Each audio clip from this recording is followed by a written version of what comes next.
ছাত্র আন্দোলনে রাজপথের অন্যতম যোদ্ধা ও চট্টগ্রাম বন্দর থানা কৃষক দলের সহ সাধারণ সম্পাদক জসিম উদ্দিনের হত্যাকারীদের ফাঁসির দাবিতে মানববন্ধন অনুষ্ঠিত হয়েছে। বন্দর থানার সামনে বিক্ষোভ ও মানববন্ধনের আয়োজন করে এলাকাবাসী। মানববন্ধনে বক্তারা বলেন, জসিম হত্যার ৩ মাস পার হয়ে গেলেও এখনও খুনিরা কারাগারের বাইরে। দ্রুত সব আসামিকে গ্রেফতার করে দৃষ্টান্তমূলক শাস্তির দাবি জানান বক্তারা।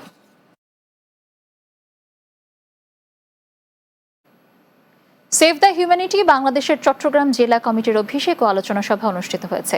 বুধবার বিকেলে চট্টগ্রাম প্রেস ক্লাবের আব্দুল খালেক হল রুমে আলোচনা সভা অনুষ্ঠিত হয়। Save the humanity Bangladesh Chattogram জেলা সভাপতি মোহাম্মদ আবু হেনা চৌধুরীর সভাপতিত্বে এতে প্রধান অতিথি ছিলেন সংগঠনের চট্টগ্রাম বিভাগের উপদেষ্টা মোস্তাফিজুর রহমান চৌধুরী। উদ্বোধক ছিলেন সংগঠনের বাংলাদেশের চেয়ারম্যান মোহাম্মদ মুস্তাফিজুর রহমান। এ সময় উপস্থিত ছিলেন সংগঠনের চট্টগ্রাম বিভাগের উপদেষ্টা অবসরপ্রাপ্ত ব্রিগেডিয়ার জেনারেল মেজবা উল আলম চৌধুরী, সিনিয়র সহসভাপতি অবসরপ্রাপ্ত কর্নেল মোহাম্মদ শওকত ওসমান সহ অন্যরা।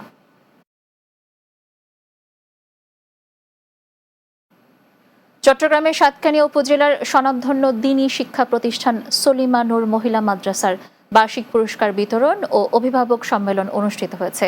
বৃহস্পতিবার দুপুরে উপজেলার কেরানীহাটের সাতকানিয়া রিসোর্টে পুরস্কার বিতরণী অনুষ্ঠানের আয়োজন করা হয়। এ সময় সলিমা নূর মহিলা মাদ্রাসার প্রতিষ্ঠাতা সভাপতি মোহাম্মদ মাইনুদ্দিনের সভাপতিত্বে প্রধান বক্তা ছিলেন দারুল মাইনুল ইসলাম হাটহাজারী মাদ্রাসার মুহাদ্দিস আল্লামা ফোরকান আহমদ।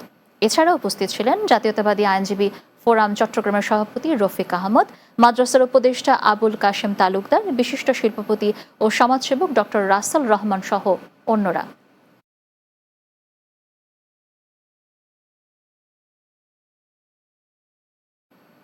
শেষ করব দিনের বাংলা, তবে যাওয়ার আগে সংবাদ শিরোনামগুলো জানিয়ে দিচ্ছি আরও একবার।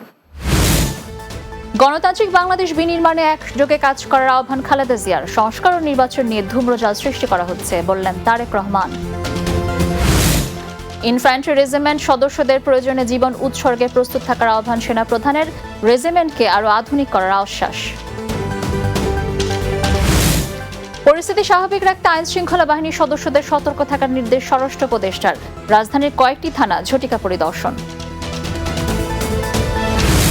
এবং বেনাপোল স্থলবন্দরের হ্যান্ডলিংয়ে বিভিন্ন পদক্ষেপ নেয় কর্মচাঞ্চলের পাশাপাশি ঘুরেছে শ্রমিকদের ভাগ্যের চাকা।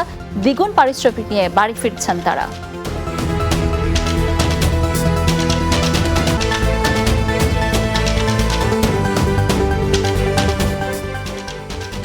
দর্শক, এই ছিল দিনের বাংলায়। আমাদের পরবর্তী সংবাদ রাত ৯টায় রাতের বাংলা দেখার আমন্ত্রণ রইল। আর এতক্ষণ সঙ্গে থাকার জন্য ধন্যবাদ সবাইকে।